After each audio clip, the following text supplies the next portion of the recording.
जब तक सांस है शरीर में तब तक ज्ञान प्राप्त करते रहो। जो ज्ञान मेरी माता और बहनों आपको मिले तो औरों को भी दो।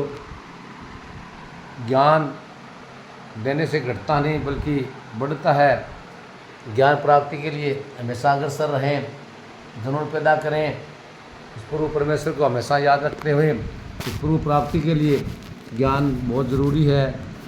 ज्ञान कृष्ण भगवान जी कहते हैं ज्ञान तो मेरी आत्मा ही है। ज्ञानमान है, जो ज्ञानमान है, बुद्धिमान है, वो मेरी आत्मा है। तो ज्ञान प्राप्त करके अपना ज्ञान का सदुपयोग करें, बुद्धि का सदुपयोग करें। अपने इस जीवन में, इस दुनिया में जीने के लिए भी ज्ञान प्राप्त करें उस दुनिया का, लेकिन उससे हटकर अपने कल्याण हेतु तो अपने जीवन को सफल बनाने के लिए आध्यात्मिक का ज्ञान प्राप्त करें, प्रभु परमेश्वर का ज्ञान प्राप्त करें। जन्म से लेकर मृत्यु तक ज्ञान प्राप्त करते रहें और ज्ञान वितरित भी करें। ज्ञान ऐसी चीज़ है, ज्ञान ऐसी वस्तु, ज्ञान वस्तु या कोई चीज़ नहीं, बहुत महान है। उसकी जितना वर्णन किया जाए, जितनी हमें जानकारी मिले, जितनी हमारे दिमाग में, अपने जहन में इकट्ठी करते हैं और उसको बांटते हैं तो और ज़्यादा बढ़ती है और चीज़ सभी घटती है। जैसे कि हम कहते हैं आपकी उम्र इतनी होगी, आपकी उम्र बढ़ गई, बोले एक दिन बड़ा हूँ, एक साल बड़ा हूँ, अरे उम्र बढ़ नहीं रही, प्रतिदिन घट रही है हमारी, एक दिन प्रतिदिन घट जाता है। 24 घंटे होने के उपरांत एक दिन घट गया, अगला दिन फिर 24 घंटे के बाद एक दिन घट गया। ऐसे हम उम्र भी घटती है, ज़मीन भी बढ़ती है, ज़मीन घटती नहीं बढ़ती है। जैसे किसी के पास, ये हमारे गांव में ही है, जो जिनके पास 100 किले थे, 200 किले थे, आज कितनी रह गई? ज़मीन वही है, वही है। एक बाप के साथ बैठे हुए जिसका 100 एकड़ ज़मीन थी, साथ में सात भाइयों में वितरित होगी, बांट दी गई, बंटवारा बोलते, बंटवारा हो गया। कितनी रही? उनका 2-2, 4-4 हो गई। कितनी रही उसके पास? उसके दादा परदादा के पास तो बहुत थी, नाना नानी के पास बहुत थी, लेकिन आज क्योंकि आगे से आगे ये बढ़ जाते। लेकिन ज्ञान है, जो ज्ञान है वो विद्या है, जो विद्या है, ज्ञान है जो हमारे पास है, वो हम किसी को बांटेंगे, वितरित करेंगे, बताएंगे तो वो ज्ञान हमारा और भी बढ़ता है। हमारा भी कल्याण, उन सुनने वालों का भी कल्याण और सुनाने वालों का कल्याण, और जो सुन के औरों को सुनाते हैं उनका भी कल्याण। तो ये श्रीमद् भागवत गीता है, ये सभी कल्याण के लिए है। सभी जो सृष्टि के जितने प्राणी हैं,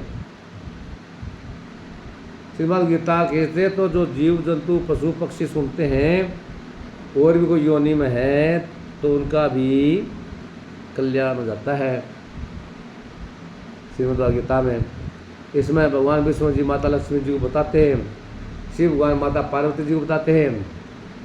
महात्म्य में, इतिहास में जो स्टोरी है, जो राजा महाराजाओं की बनी हुई सच्चाई वास्ते आज भी वो नगर है, उस राजा का नाम आज भी है, उसका कैसे कल्याण हुआ, वहाँ का हाथी का कैसे हुआ, उस खरगोश का, कुत्ते का कैसे हुआ।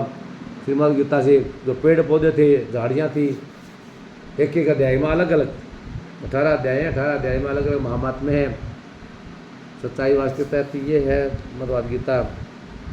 जितना मद्भागवत गीता का ज्ञान हो उतना बांटे, वितरित करें। तो कृष्ण भगवान तो ये भी कहते हैं 18वें अध्याय में, बोले जो श्रीमद् गीता का प्रचार प्रसार करेगा, खुद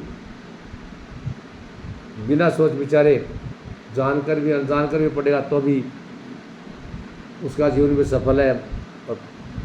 और जो प्रचार प्रसार करेगा, जो आम जनता को बताएगा, लोगों को बताएगा, जहाँ भी जाएगा श्रीमद् भागवत गीता की चर्चा करेगा, उसका भी जीवन सफल है। तो मेरी माताओं, बहनों, भाइयों, दोस्तों, ज्ञान जहाँ से मिले प्राप्त कर ले, प्राप्त करके अपने पास सीमित न रखें, औरों को बताएं।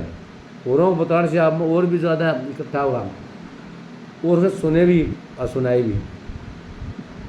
जैसे हम बैठे हैं तो चर्चा चलती है प्रभु की, तो आप लोगों से मैं तो ज्ञान प्राप्त करता हूँ, मुझे कोई ज्ञान गुण नहीं है, मैं तो आप भाइयों से, दोस्तों से, माताओं से, बहनों से, बूढ़े बुजुर्गों से, इनके आशीर्वाद से सत्संग में जाने का मौका मिलता है। तो वहाँ से जो बड़े बड़े महापुरुष हैं, बड़े बड़े ऋषि मुनि हमारी धरती माता पर है। हम तो बड़े सौभाग्यशाली हैं कि हम जिस देश के वासी हैं, जहाँ साधु संत महात्मा पीर पागरों की का आवागमन होता है, खुद भगवान परमात्मा जो ताकत शक्ति है वो समय समय अवतार लेती है जीवों कल्याण के लिए। कृष्ण भगवान ने भी अवतार लिया मनुष्य जीवन में। तो कुरुक्षेत्र के महायुद्ध में कौरव पांडवों जो युद्ध था, बड़ी बड़ी सेनाएं कृत्य हुई, बड़ी बड़ी 18 सेना सुनी उनकी, 11 सेना उनकी सुनी। तो ये बड़े बड़े वीर योद्धा थे। श्रीमद् भगवद गीता का वहाँ जन्म हुआ। श्री अर्जुन को जो उपदेश दिया कृष्ण भगवान ने, वहीं माता गीता जो शक्ति है, बहुत बड़ी ताकत है, बहुत शक्ति है। और ये जो गीता ग्रंथ है सर्वश्रेष्ठ शक्तिशाली पवित्र ग्रंथ है। स्वामी विवेकानंद जी का सुना होगा, पूरे दुनिया के लोग इकट्ठे हुए वहाँ, ज्ञानमान बुद्धिमान अपने अपने देश से। स्वामी विवेकानंद जी छोटी उम्र थी, संत थे वो, परमहंस जी के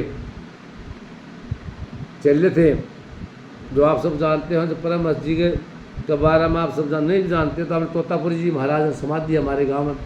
अपने गांव में जो समाधि है यहाँ तोतापुरी बाबा, मंगलवार को जाते हो, प्रतिदिन हर ग्रामवासी जाता है लगभग। तो बिजी हो लगभग तो बार नहीं तो वहाँ तोतापुरी बाबा से, तोतापुरी बाबा जी ने यहाँ भक्ति करी। प्राचीन जो समाधि मंदिर है, भव्य मंदिर, अब और भी निर्माण हो रहा है उसमें। तो तोतापुरी बाबा जी स्वामी विवेकानंद की दादे गुरु हैं। परमहंस जी तो का भी तोतापुरी बाबा ने आशीर्वाद दिया। माँ काली का वास भी होता था परमहंस जी में। तो माँ काली है, वो शक्ति है, वो ताकत है, आदि शक्ति है, शिव शक्ति है। तो माँ गीता भी है सही। मेरी माता बहनों भाइयों, बहुत बड़ी ताकत है, बहुत बड़ी शक्ति है। तो गीता को अपनाएं, सुने और सुनाएं, सुने भी ध्यान से और सुने भी। तो जानकर अनजानकर भी आप सुन लोगे तो अभी जी किसी भगवान खुद कह रहे हैं, खुद बता रहे हैं। तो आप चरणों में विनती जी, प्रणाम जी, नमस्कार। जब तक हमारे शरीर में सांस है, ज्ञान प्राप्ति की ओर अग्रसर हों, जितना मिले उससे संतुष्ट और खुश हो। और पूर्व चर्चा के लिए तो हम 24 घंटे लगा दें। अब सुबह बैठेंगे, शाम हो जाएगी, शाम से रात हो जाएगी, रात से फिर सुबह आ जाएगी। प्रभु चर्चा परमात्मा नाम कभी खत्म नहीं होता। इसमें ताकत है, इसकी माया परंपरा है, बहुत बड़ा ज्ञान है, बहुत बड़ा ज्ञान है, बहुत बड़ा समुद्र है हमारा। तो हम तो समुद्र की छोटी सी बूंद हैं, उस छोटी सी बूंद के समान है। या बूंद पानी की जो बूंद समुद्र में मिलती है, सागर में मिलती है, वो सागर जाती है। अगर आग के अंदर जाती है, भस्म हो जाती है, राख में जाती है, भस्म नहीं होती फिर भी वो, आप पकड़े रहते भस्म, राख की वो आग बन जाती है। तो जहाँ समुद्र में गिरी समुद्र होगी। हमारी आत्मा भी ऐसे ही परमात्मा से मिलान हो गया, अध्यात्म में आगे पूर्व चर्चा करी, कुछ ज्ञान मिला, साधना की, थोड़ा सा प्रयास किया, अभ्यास किया। और आज तो कलयुग में तो सच्चे दिल से थोड़ी भक्ति करने से बेड़ा पार है, बेड़ा पार है। खुश रहें जीवन में, स्वस्थ रहें, आनंद में रहें, सभी से प्यार करें, जितने जीव जंतु हैं उनसे दिल से प्यार करें, लाड करें, प्यार करें, एक दूसरे का सम्मान करें, लाड करें, प्यार करें और एक दूसरे का सम्मान करें जी। ये मेरी विनती। प्रणाम, नमस्कार, जय हिंद, जय भारत, जय।